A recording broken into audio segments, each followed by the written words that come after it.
வரைக்கும் எத்தனையோ case deal பண்ணிருக்கேன். But this is something peculiar. நீங்க எல்லாரும் என்ன திட்டம் போட்டு இதெல்லாம் பண்ணிட்டு இருக்கீங்கன்னு எனக்கு தெரிஞ்சு போச்சு. எப்படி முத்தண்ணன் ஜெயந்திகா கல்யாணத்தை காரணம் காட்டி நம்ம கல்யாணத்தை நடத்தி முடிச்சீங்களோ அதே மாதிரி இப்ப அக்கா மாமா சந்தோஷத்தை காரணம் காட்டி என்னைய நெருங்க மகேஷ் சார் திட்டம் போட்டு கொடுத்திருக்காரா? எல்லாருமா சேர்ந்து அந்த திட்டத்தை நிறைவேற்றிட்டு இருக்கீங்கல்ல, அப்படித்தானே? கோயில்ல என் மேல அம்புட்டு அக்கறை இருக்கிற மாதிரி பேசி வாக்கெல்லாம் கொடுத்தீங்களே, எல்லாம் இதுக்குதானா? எல்லாரும் சேர்ந்து என்னை முட்டாளாவே ஆக்க முயற்சி பண்றீங்கல்ல? ஆனந்தி, இப்ப என்ன நடந்து போச்சுன்னு நீ இப்படி எல்லாம் பேசிட்டு இருக்க? என்ன நடந்துச்சா?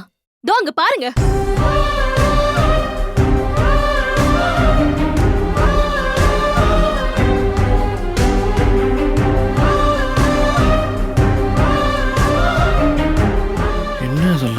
இதெல்லாம் இங்க எப்படி வந்துச்சு?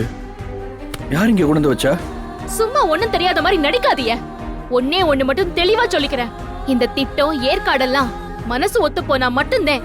மனசு ஒத்து போலனா இந்த இடம் சொர்க்கமாவே இருந்தாலும் அது நரகந்தே. நான் ஏற்கனவே நரக வாழ்க்கையதே வாழ்ந்துட்டு இருக்கேன். மறுபடியும் நீங்க எல்லாரும் சேர்ந்து என் வாழ்க்கையை இன்னும் நரகமா மாத்திராதீங்க. ஆனந்தி, தயவு செஞ்சு நான் சொல்றத கொஞ்சம் கேளு. என்ன கொஞ்சம் பேச விடு. என்ன பேச போறிய? இந்த பாரு, நான் எந்த டிராமாவும் போடல, எந்த திட்டமும் போடல.